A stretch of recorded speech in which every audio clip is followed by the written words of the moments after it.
गाय को माता क्यों मानते हैं हम? वैज्ञानिक विवेचना।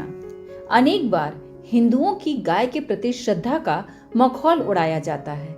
नई कॉन्वेंट वाली नेट आधारित पीढ़ी करे भी क्या, उनको गाय की महत्ता का ज्ञान ही नहीं है। हमारे वैदिक शास्त्रों में गाय का बखान खूब मिलता है, किंतु वैज्ञानिक आधारों पर बात कम की गई है। पेश है वैज्ञानिक विवेचना, ताकि आप श्रद्धा का मखौल उड़ाने वालों का माकूल जवाब दे सकें। अब यह वैज्ञानिक रूप से सिद्ध है कि सेहत के लिए चमत्कारी है गाय का दूध। शरीर को सशक्त व स्वस्थ बनाता है, स्फूर्ति व स्मरण शक्ति बढ़ाता है, दिमाग तेज होता है, बच्चों के लिए अमृत समान है। पशुपालन से हमें दूध, दही, घी, मक्खन, पनीर, खोया, मिठाई, मट्ठा, क्रीम आदि मिलते हैं, जो हमारे दैनिक जीवन के मुख्य भाग हैं। पशुपालन से हमें गोबर, गौमूत्र, उर्वरक, कीटनाशक, बायोगैस, उपले आदि मिलते हैं। गौवंश माल ढुलाई, परिवहन के साधन के रूप में भी प्रयोग किए जाते रहे हैं। गत मात्र 50 वर्षों को छोड़ दिया जाए तब आदिकाल से ही खेती की कल्पना पशुपालन के बिना की ही नहीं जा सकती। सिंधु सभ्यता से खेती व बैल के प्रमाण मिलते हैं। बुल की सील बहुत प्रसिद्ध है। अब जरा देख लें भारतीय नस्ल की गायों और विदेशी नस्ल की गायों में क्या अंतर होते हैं। अनेक अंतर पाए जाते हैं, पर आसानी से दिखने वाले दो अंतर हैं। भारतीय नस्ल की गायों में हेम्प यानी पीठ पर उभार व गल कंबल यानी गले में सिकुड़न का होना होता है। भारतीय गायों के हेम्प में सूर्य केतु नाड़ी होती है, जो सूर्य की किरणों की उपस्थिति में A2 नामक प्रोटीन बनाती है, जो स्वास्थ्य के लिए उत्तम और रोग प्रतिरोधक क्षमता बढ़ाने वाला होता है। ऑस्ट्रेलिया व न्यूजीलैंड के विदेशी व भारतीय नस्ल की गायों के दूध को क्रमशः A1 व A2 मिल्क नाम दिया गया। वैज्ञानिक परीक्षणों में A2 दूध अधिक गुणकारी माना जाता है। गाय के गोबर व मूत्र पोषक तत्वों के भंडार हैं, जो खेती को मिलते रहे हैं। गाय के मूत्र में भैंस की मूत्र की तुलना में लगभग 2 गुनी मात्रा में नाइट्रोजन मिलती है। वैज्ञानिक रूप से सिद्ध है कि भारतीय गाय के 1 ग्राम गोबर में 300 से 500 करोड़ व विदेशी गाय में 70 से 80 लाख जीवाणु पाए जाते हैं, जो उर्वरा शक्ति को बढ़ाते रहे हैं। दूध देना छोड़ चुकी गौवंश में जीवाणुओं की मात्रा अधिक होती है, क्योंकि वे ताकत दूध में न लगाकर जीवाणु बढ़ाने में लगाते हैं।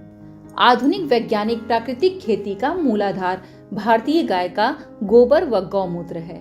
एक भारतीय गाय से 30 एकड़ भूमि में खेती की जा रही है। अनेक तरह के खाद, कीटनाशक व रोगनाशक दवा बनाए जा रहे हैं। गाय के गोबर व गौमूत्र से बनाई जा रही प्रमुख खादें हैं जीवामृत, घन जीवामित्र, बीजामृत आदि। प्रमुख कीटनाशक हैं पौधास्त्र, अग्निअस्त्र, ब्रह्मास्त्र आदि। प्रमुख रोगनाशी दवाएं हैं फफूंदनाशक, पौध पेस्ट, सप्त धान्यांकुर अर्क आदि। पंचगव्य यानी गाय से प्राप्त 5 पदार्थ दूध, दही, घी, गोबर व गौमूत्र। वैदिक काल से ही ऋषि पंचगव्य का उपयोग यज्ञ, अनुष्ठानों और मानव कल्याण में करते रहे हैं।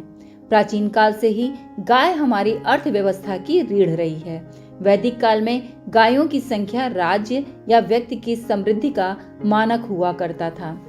आरंभ में गाय के आदान प्रदान और विनिमय के साधन के रूप में उपयोग किया जाता था। इसीलिए युद्ध के दौरान स्वर्ण आभूषणों के साथ गायों को भी लूट लिया जाता था। गौवंश सदियों से हमारी आस्था का प्रतीक व अर्थव्यवस्था का आधार रहा है। यह पशुपालकों को नियमित नकद आय दिलाने वाला ATM है। गुणों से भरे होने के कारण ही हमारे ऋषियों ने गाय को माता कहा था, क्योंकि ये गुण स्वास्थ्य, खेती, मिट्टी व पर्यावरण सुधार करने में अतुलनीय थे। स्वास्थ्य व अर्थव्यवस्था के लिए आधारभूत होने के कारण पूज्य मानकर गायों का शास्त्रों में बखान किया गया। गौ हत्या को पाप माना और नैवेद्य की परंपरा पड़ी होगी। इसीलिए हिंदू धर्म में गायों को पवित्र व पूजनीय माना जाता है। किसी भी धर्म में किसी भी पशु को उतना सम्मान प्राप्त नहीं है जितना हिंदू धर्म में गाय का है। इसीलिए हिंदुओं के 30 त्योहार गाय के घी के बिना पूरे नहीं होते। त्योहार के दिन घर लीपकर देवी देवताओं की प्रतिमा को बैठाया जाता है। गाय के दर्शन को शुभ माना जाता है। कृष्ण को गाय प्रेम के कारण ही गोपाल कहा जाता है। दिवाली के दूसरे दिन गोवर्धन पूजा के दिन गाय की पूजा की जाती है। भगवान शिव की सवारी भी नंदी है।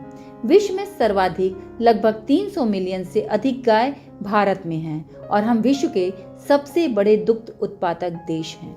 नेशन बिल्डिंग प्रोडक्ट्स चैनल को यदि आप राष्ट्र निर्माण हेतु उपयुक्त पाएं तो लाइक और सब्सक्राइब करें।